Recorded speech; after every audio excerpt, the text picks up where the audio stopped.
Peace. You're now rocking with the Leave with Logic podcast. You know the vibes.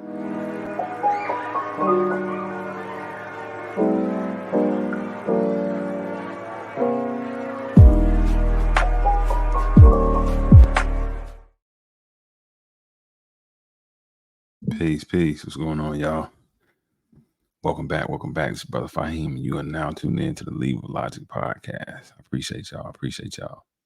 Man, it's been a minute since I've been up in it, but I'm always in it to win it. So good people, good people, good people. Welcome back, man. Welcome back. Man, it's always so much good content out there. The wheel of life is always spinning, and it makes for great content. So I just try to stay in tune, man, and tapped in. So, man, what is going on?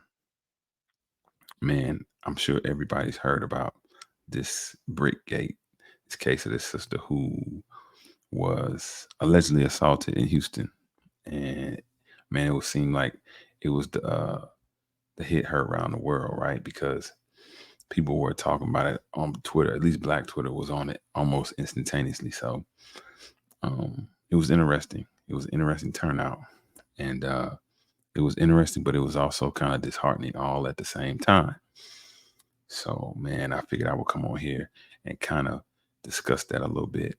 I actually did a video prior to this before, and I'm probably still gonna put it out, but I just never got a chance to put it out. So, man, yeah. So I'm gonna let you guys hear a little something before I get started. I want to let y'all see something. Let me see. I'm gonna share my screen. Share the screen. Share the screen. Share the screen. Yup. Yup. Yup. All right. All right. So let's look. It'll be two things, man. I want y'all to see, right? It'll be two things. This is Sister Shahrazad Ali. I wanted to use the sister because she, Sister Shahrazad Ali was real big in the late 80s, early 90s. She's a follower of the Honorable Elijah Muhammad, and she wrote a book, and I think her seminal work is the book, The Black Man's Guide to Understand the Black Woman. And in that book, she went over a lot of things about sisters, a lot of things that Black men should know when dealing with sisters.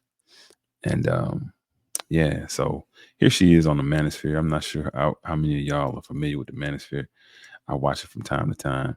I watch everybody just to see what the commentary is and see where everybody's headspace is. But I think what she's saying is pretty relevant to the discussion that we're gonna have here today, because the topic is all about the Black community. It's all about Black men protecting Black women. It's all about prematurely rushing to judgment, and yeah, so she's gonna speak on this very thing right here. So listen up. Can you touch on the topic of Black women saying they are unprotected and the implication it has on Black masculinity? Well, a woman has to be in a position that she can be protected. Uh-oh. A woman has to deserve protection by the way she live her life or present herself. Talk to him. A woman has to require protection because she is in her place, in her lane. And then men might feel that they can step in and protect her. A lot of our women don't want to be protected. You can't protect them whether anybody bothering them along. Sometimes we try to protect our women from a bad idea. She don't want no protection.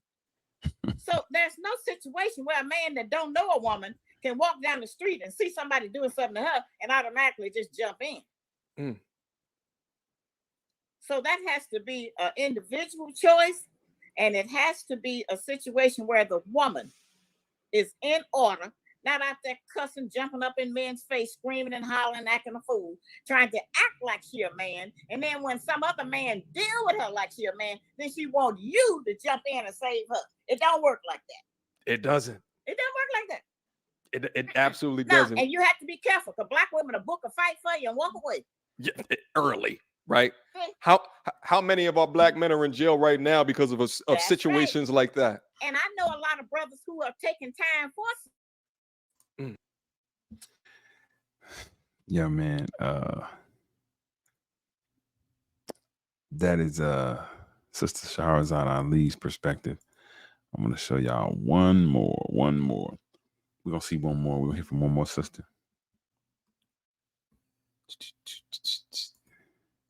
We'll hear from one more sister. And then we'll go ahead on and get started. But I feel these comments are relevant to the topic at hand because they deal with it spot on. Because man, it was a whole. If you were watching, if you were listening, it was all over the airways. Man, it was so much commentary on this one topic till it was ridiculous. It was really ridiculous. So, all right. Let's see.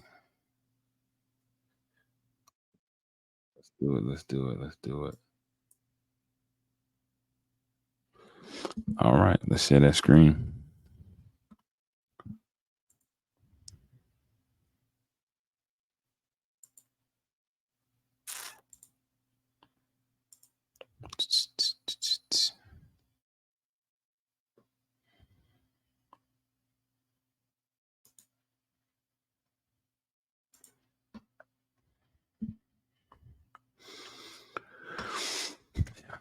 Bear right with me. Let's see what we got. All right. Next is Sister Erica Lachey. I'm a big fan of this sister. She's a singer. I think she's affiliated with the Nation. I'm not sure. I want to say she is, but I know she follows the Nation real heavy.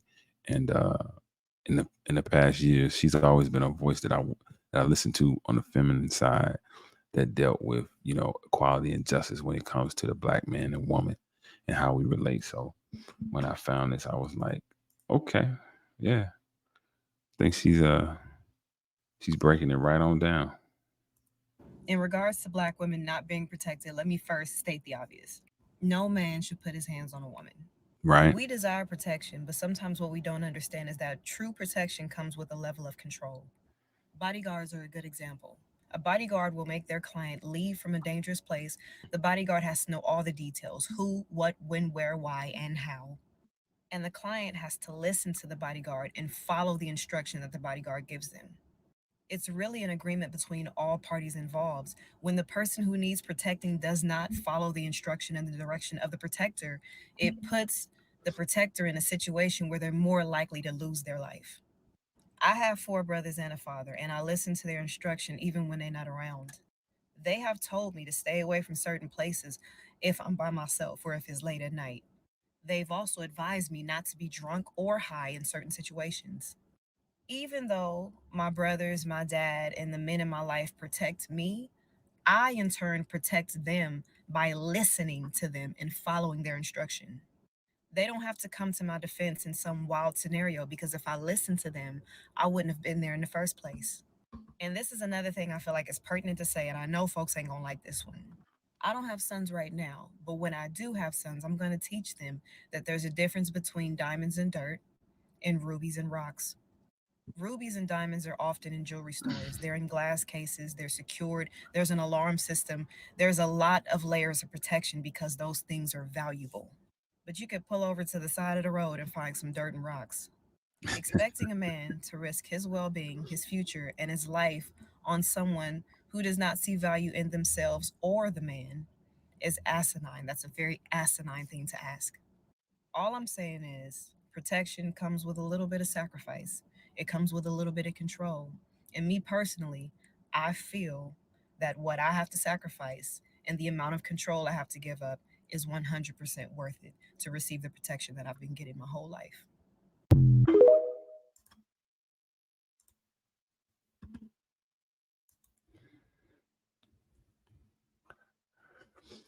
Well, all right. Yeah.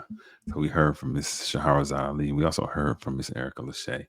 I think you can follow the sister on Twitter and maybe on YouTube as well. And you can still grab Shahrazad Ali's books.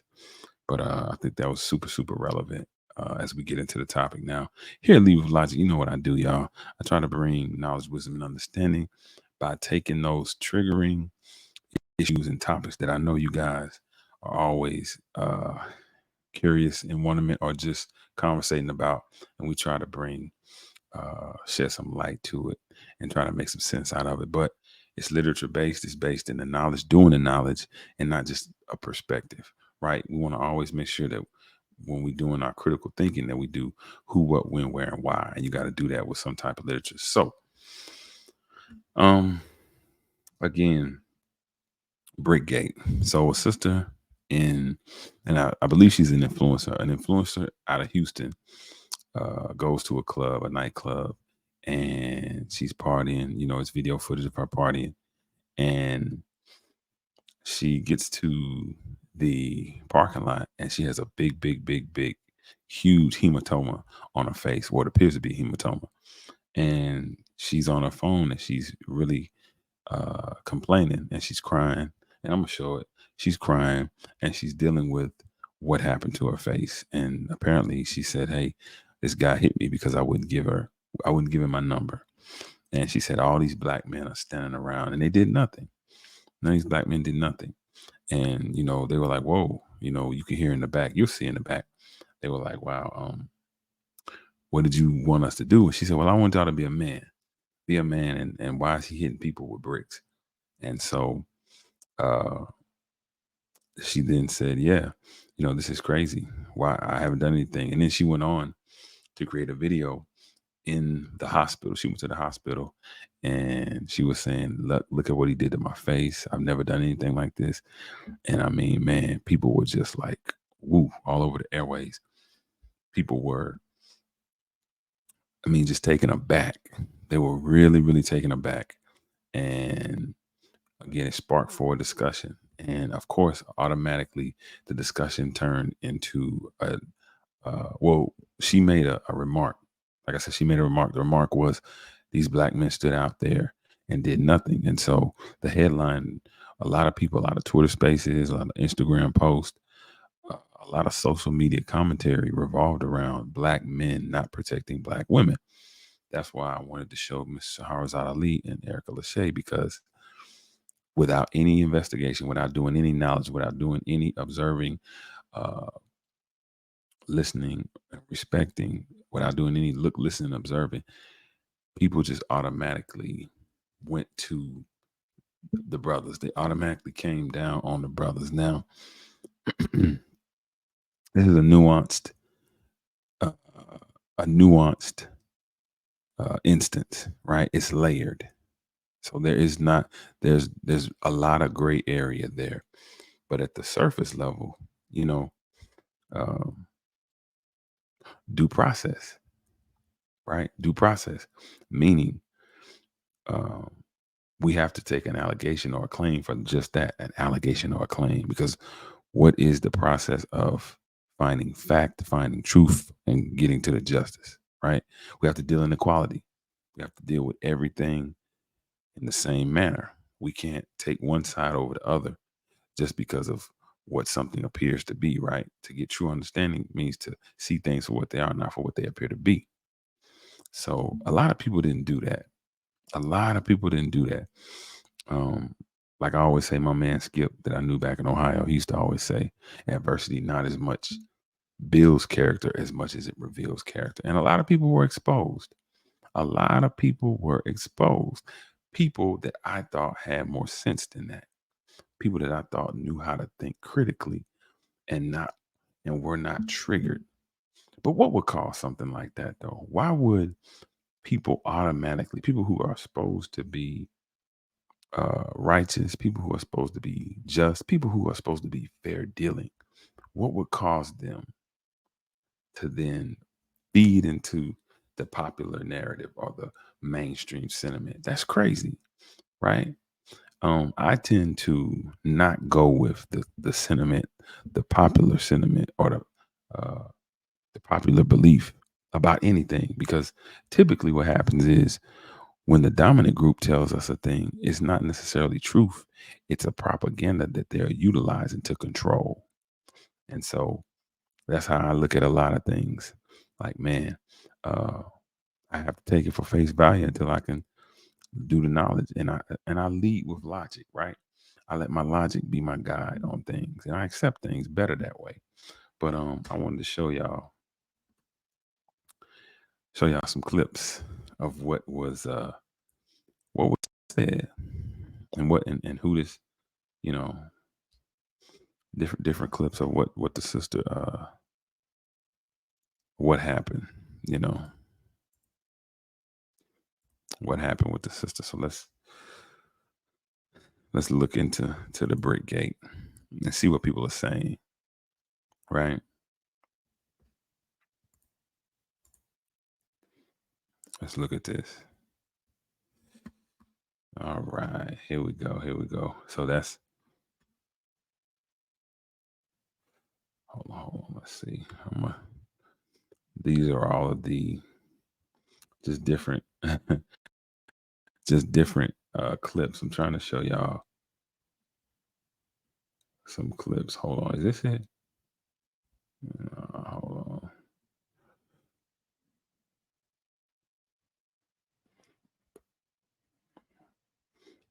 Here we go. Hold on.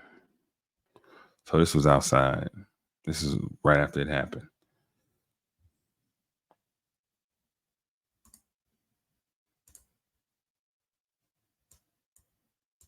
Hit me in my face with a brick, and all these black men just watch. Look what they did to me for no reason. They gonna beat me up. I'm 30 years old. They gonna beat me up. Grown ass niggas try to beat me up. And then every time something happens to you, you put a All these black men. Yo, this man just. Okay, let me explain this. So I thought this was just a plain clip by itself. You know, once people start doing the knowledge, once people, a couple of, well, not a couple, well, yeah, a couple of the witnesses, the eyewitnesses that were there, they came out and spoke. Once people did a little bit more investigation, they found that this sister had tried to do the same thing in 2020. And so I think this is someone who was showing it, who was putting them side by side. She was trying to prove that the sister was giving some false information. So that's what it is. So you'll see this clip is the more recent clip, but then the next one is the past clip. But she's claiming the same thing. She's making the same allegation that she had been harmed, that people were trying to get at her because of whatever the reason. So here it is, y'all. Yo, this man just hit me in my face with a brick, and all these black men just watch. Look what they did to me for no reason. They gonna beat me up. I'm 30 years old. They gonna beat me up. Grown ass niggas try to beat me up. and then every time something happens to you, you put a GoFundMe up. Check out these GoFundMe's, two different ones, $40,000 from the brick, and then about $4,000 something from the time in 2020. Why? I always lie to the people of the global minority, and then. She never filed a police report. There was never no surveillance from the store where she claimed it happened. And then you go and you throw a GoFundMe up. I hope the women that came online and dragged black men because of this, I hope y'all drag her for scamming. I hope y'all drag her for lying, because let me tell you something. No accountability amongst black women. When a black woman's really, really in danger, nobody's going to believe us because of situations like this and because of situations like Carly Russell. I said what I said. And my name is Shalakemia. Yo, this man just. Yeah, so that was, those were two of them. Those were two of the videos. I wanted to just give y'all what she said, but on the video that she claimed that she was hit more recently, but that video showed her past claim as well. And these are just some clips. This sister Crimson Cure, she had a very, very insightful commentary. I love this sister. Listen to what she said. She's a Muslim sister. Listen to what she had to say. He had a bunch of people jump out the window for her, males and females alike. Don't get quiet now. Don't get quiet now, Shade Room. Because y'all the first ones put it on blast. Where you at? Where's the sisterhood at? Where y'all at? She scammed y'all out of 42 G-balls. Where y'all at? 42 y'all. Where y'all at? Where? Don't get silent. I want you talking. Make a bunch of response videos for that. How she got y'all. Got him. How she got y'all. For 42 stacks. That's more than a lot of people's salary per year. She got it in days. Huh? And it's a couple of reasons why the sisterhood is silent. And we're going to get into it because the good sis Danica kind of touched on it too.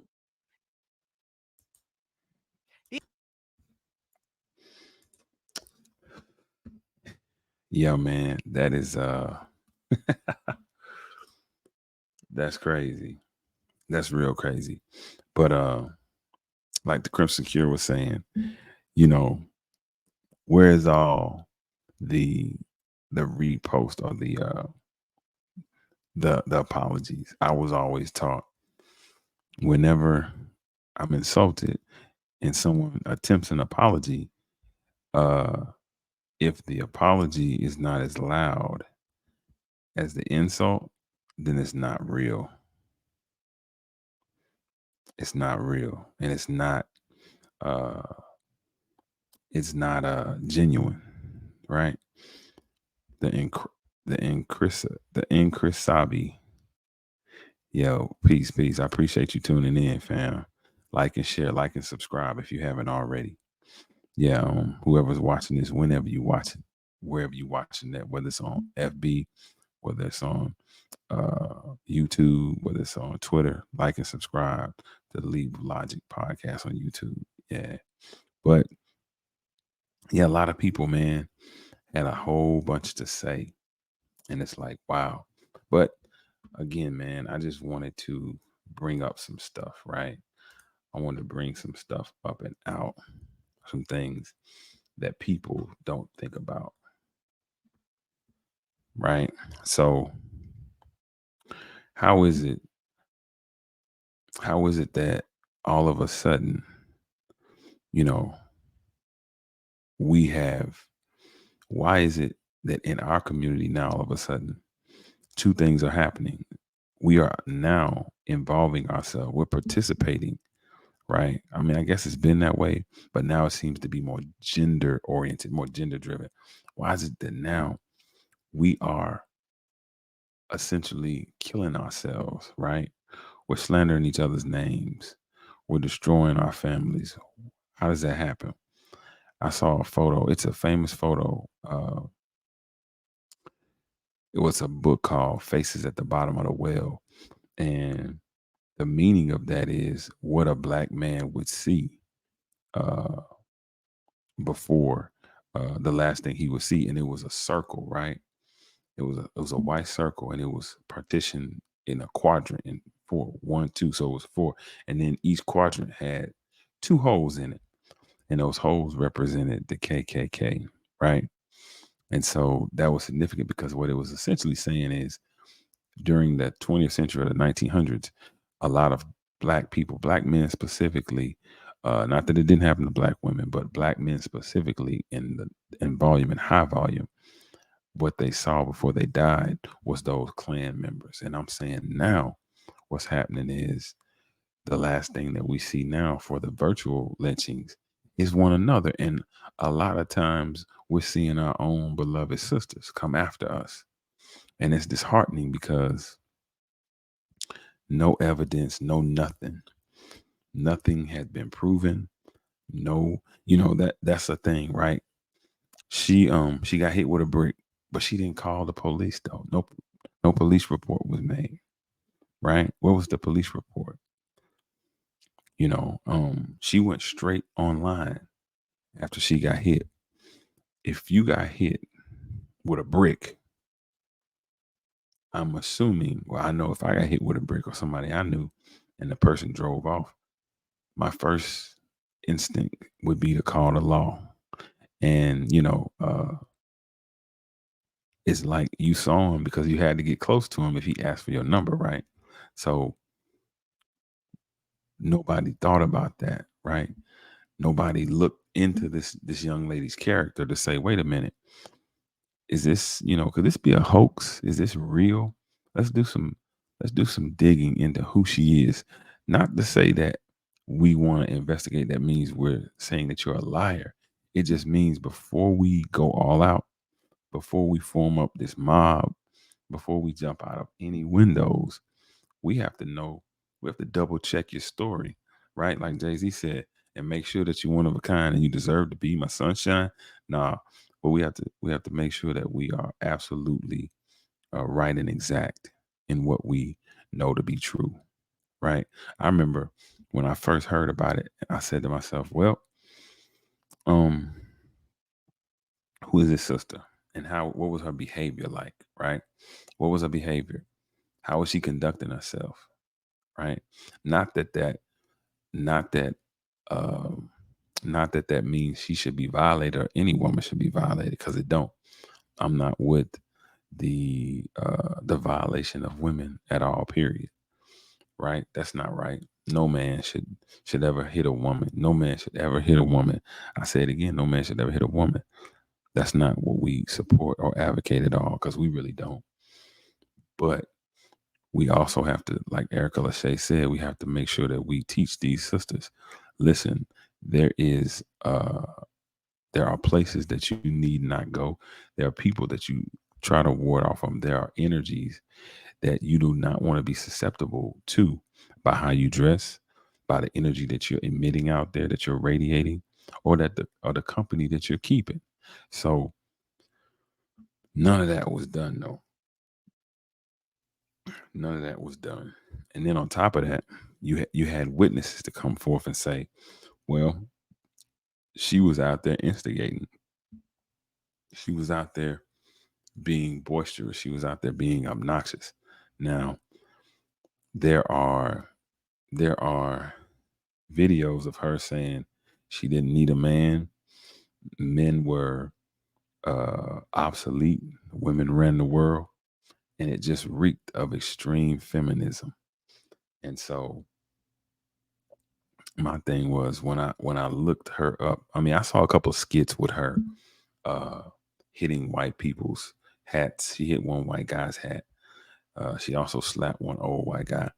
But when I saw other videos, I noticed that there were a few videos that she was like, you know what, that wasn't real, that was a skit.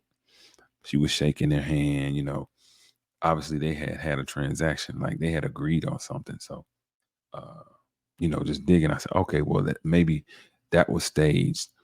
But her, when she was speaking about black men, there had been a few videos where she was speaking very, very ill of black men across the board, right? And so, it was very uh confusing to me that we had no better sense uh than to just jump on board. That was crazy. That was really crazy. But something I want to, again, something else I want to share with you guys.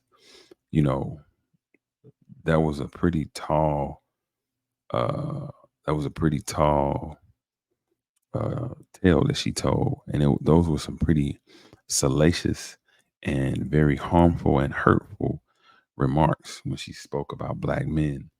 Uh, when she spoke about black men not helping her, and then she accused the black man. She accused the black man.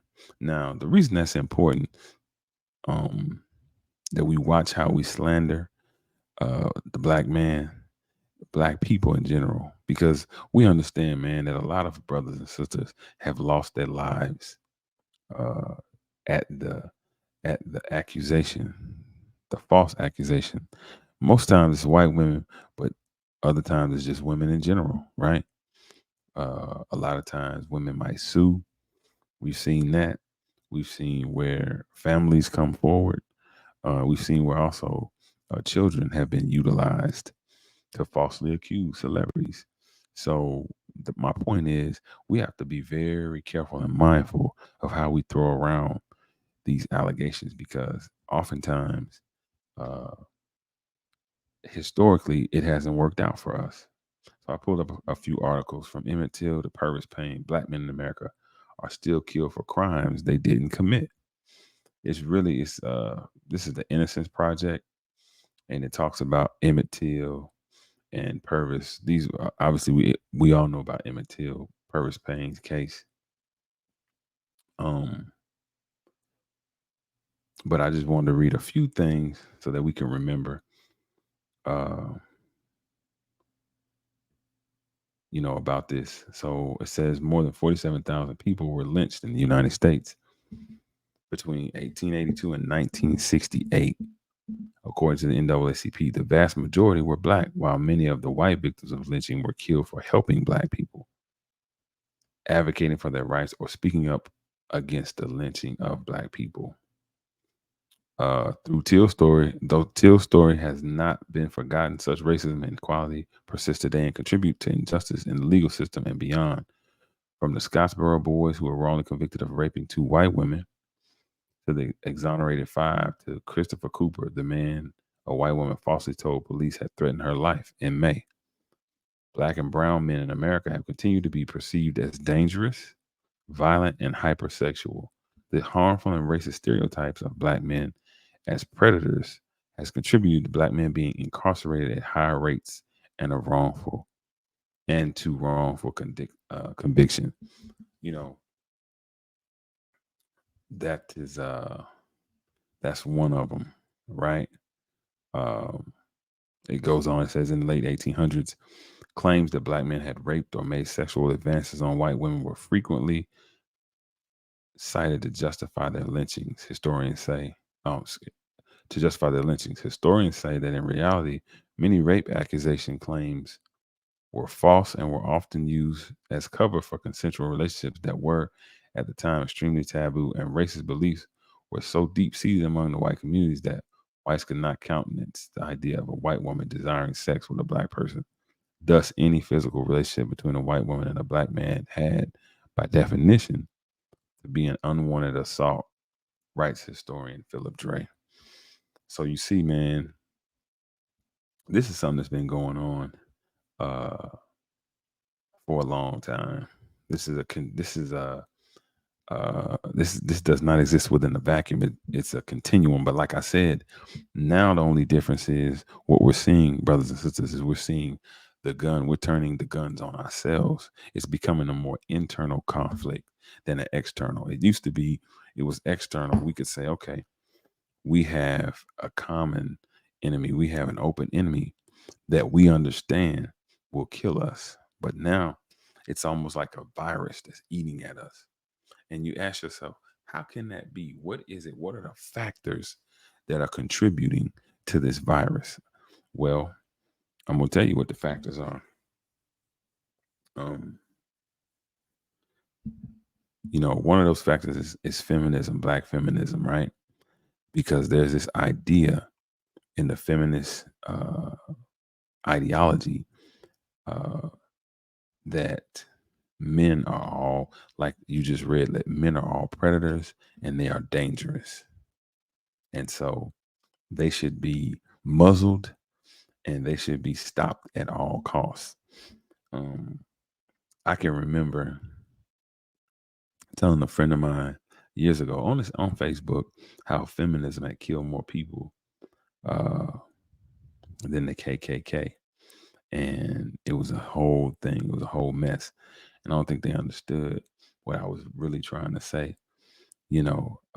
It's killed more families because it's broken up the family. Because as a feminist, a lot of women, not all, but a lot of the sisters, they really have no respect for the man, right?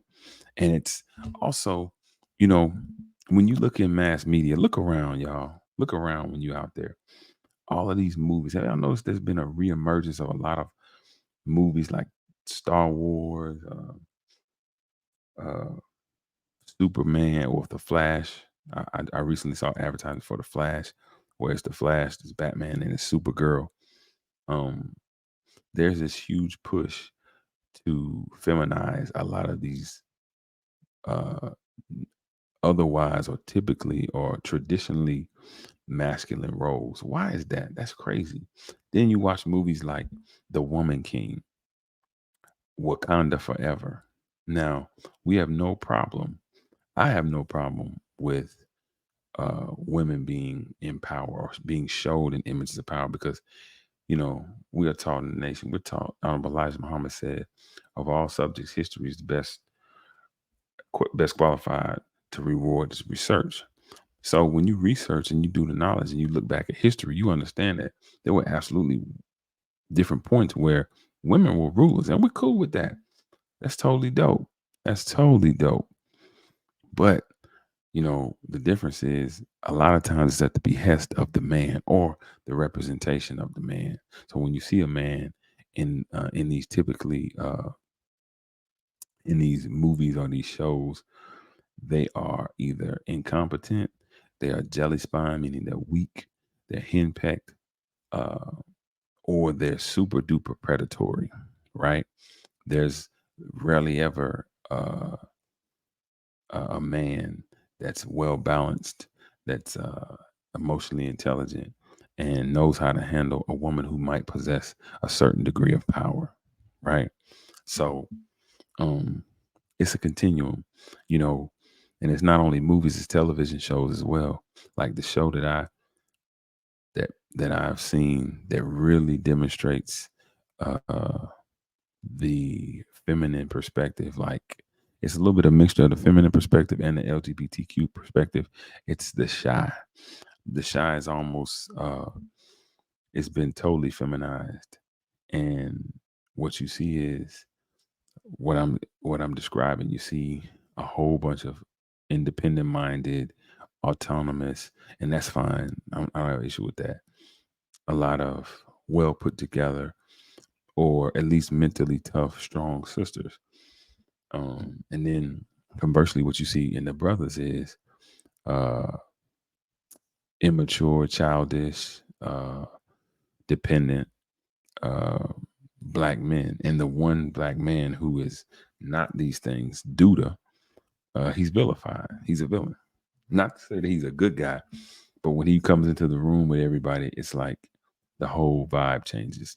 You know, the climate or the degree, you lose a couple of degrees when Duda walks in. So, I mean, just watch and see for yourself, and you'll see these archetypes. You'll see everything that I'm saying. If you really look with your third eye, you pay attention, you'll see it. But it's a continuum. It's a continuum, and I would expect the mainstream, those people who are part of the 85. I would, I would, I would I would expect the 85 to be easily led into the wrong, hard to lead to the right. But I kind of uh, I kind of shake when I hear people who are supposed to have a system of enlightenment or a system of righteousness. When I hear them speak prematurely, it really don't look good for us. It makes me think that a lot of these counterproductive ideologies have seeped in into a lot of these organizations and groups that are supposed to be helping us, right? Right. A lot of times, we don't want to admit it, but sometimes we might be in an organization that's supposed to be for our benefit, but we've adopted an ideology that's to our detriment. So yeah, that extreme feminism and all its vestiges, that is a reason why people can be so quick to throw the black man's justice and equality out the window. Um, it's funny because we can't say that you know we have empathy for Mamie Till, yet when the same thing presents itself to us in 2023, we go against what the very thing that we say we hate or that we abhor. You know, Emmett Till wasn't given a fair trial. He was thrown up under the bus, except it was white people that threw him up under the bus, and they killed him. They went in there, they dragged him out, and they killed him. My point is, they didn't offer him any justice. But now it's like, if you don't offer black men any justice, then you might as well have been in that lynch mob with Emmett Till. Because ideologically, if you agree with negating or not looking into justice or not looking to gain justice, that's what you're doing. That's what you're saying. You're agreeing to that. It was a shame that uh people threw Bill Cosby up under the bus. And some of y'all still think Bill Cosby's guilty. But you have to understand, when you look at that court document, when you look at that sealed document, Mr. Cosby never did admit that he had done anything wrong. He said everything was consensual. He always said that. But my point again is how quickly we threw him away, right? How fast we took the words of these ladies without doing any knowledge, without doing any research of who they were, why they were coming forward, what their relationship was with Mr. Cosby, what condition was the relationship in, what socioeconomic group were they in, emotionally, how did they stack up, how did they what was their profile? See, all that stuff has to be taken into account before you start saying somebody's guilty, or before you start convicting people in the court of public opinion. Listen, I'm gonna say something that a lot of people ain't gonna agree with. I'm not saying R. Kelly is innocent at all, right? I don't know what he is, if he's innocent or guilty. But I do know this. I do not believe that Mr. Kelly got a fair trial, simply because so much fuss was made with this whole surviving R. Kelly. He had a jury trial. So with a jury trial, what woman, what person wasn't going to be influenced, because everybody saw surviving R. Kelly? I'm just saying, these are a lot of things that persuade. These are a lot of things that have nothing to do with halls of justice, but nonetheless, they are taken into account and consideration because they are put out there, right? And so it's up to us, man. Like, if we have siblings, if we have uncles, if we have people that we love that are black men, are we just going to throw them away just because a person makes an allegation? In this country, I thought you were innocent until proven guilty. Another brother that something just happened that I saw a lot of people rejoicing in his going down was Brother Polite. It was brother Polite. Now, essentially, initially, when Brother Polite had first been convicted, I think it was about a year ago when he was first convicted. Man, I remember people were almost like, yeah, I knew that nigga wasn't nothing. He ain't this, he ain't that. And I kind of felt like, a lot of people were bitter at Polite because of Polite's success. Now, I think Polite did slightly play into that by what he began to show on his lives. But there again, that doesn't say that the brother is guilty at all. That doesn't mean he's guilty. It just means that he might, at his stage of development, he might have needed a little bit of time. But I remember people were questioning his business practices, as they do with all of these black social media influencers. I've heard complaints about Boyce Watkins. I've heard complaints about Brother Ben X. I've heard complaints about Jay Morrison as of lately with that Treff fund. And before that, I saw him and another young brother going back and forth. But they all had problems with the finances. As I believe, if we looked into McDonald's or Macy's or Nordstrom's or any of those big block corporations, I'm pretty sure that they have had their fair share of business complaints and of things that have gone wrong that they had to resolve or rectify. But like I said, man, just the fact that people could forego the quality, the justice, and the equality aspect of Mr. Cosby. It was disheartening for me. It was very disheartening for me. So when this happened, when this came out, when this hit the news, I said, well, I do what I always do. I have to look into this thing because I don't know these people personally. I don't know her heart. And also, as an American, we're innocent until proven guilty, right? But that's not what happened in this case. Well, at least uh, people didn't assume that black men were innocent, because people just ran with it. But you know, when you, whenever you are considering or contemplating something as serious as a person's life that hangs in the balance, you might want to lead with logic. You want to lead with logic with everything you do anyway, but you really want to lead when it comes to other people and you harming them, and uh you doing right by them, or dealing with justice and equality, you know. But yeah, man, I want to come on here and say that because like I said, I've been editing that video. I probably just put it up and then say, hey, uh, this is a throwback, you know, something like that. Also, man, I got gear. A nice Lead with Logic t-shirt. Same, just like the logo right here. I got my store. I think I'm gonna put my store in the chat. Yeah, I'm gonna put my store. Check it out. See what you think. Leadwithlogic.com. Put it in the chat. Leadwithlogic.com. Y'all can check me out on there. Check my goods out on there. But yeah, man, I really wanted to build with y'all about that. I want to say a little something because a lot of people owe them brothers a grave apology.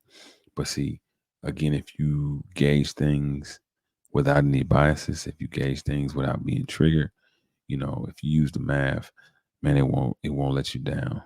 You'll get to it every single time. You will get to the answer, and you have gotten to it the right way. It wasn't anything you rushed to getting. It wasn't anything somebody told you it was. It was your own process of uh, analyzing that brought you to that point. So, man, this is my first live. I'm sure I'll be going live a lot more. Hopefully, I'll go live, man. Some people will come on here and we'll talk in the super chat. And yeah, man, listen, I appreciate you. I appreciate you. I appreciate you. Look, again, like and subscribe. Go to my page. Check out my wares that I got on there. And look, peace and love. And as Brother Malcolm used to always say, maybe one day meet in the light of understanding. Peace and love, y'all.